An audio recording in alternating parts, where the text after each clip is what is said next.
அன்பிற்குரிய சகோதரர்களே, எல்லோரும் இப்போ ஒரு வீடியோ பார்த்துருப்பீங்க. அந்த வீடியோ பார்த்தீங்கன்னா ஆர்கே நகர் பகுதிக்கு உட்பட்ட ஏரியாவில் 38வது வட்ட பகுதி ஏரியா, அது பட்டேல் நகர்ன்ற ஏரியா. அந்த ஏரியாவில் சில மாதங்களாக பார்த்தீங்கன்னா குடிநீருக்கு பதிலாக கழிவுநீர் வரக்கூடிய நிலைமை அவல நிலை ஏற்பட்டு வருகிறது.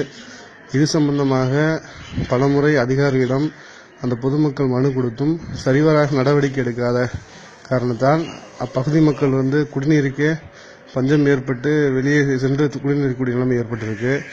இதை அதிகாரிகள் இந்த வீடியோவை பார்த்து உடனே நடவடிக்கை எடுத்தால் சிறப்பாக இருக்கும்.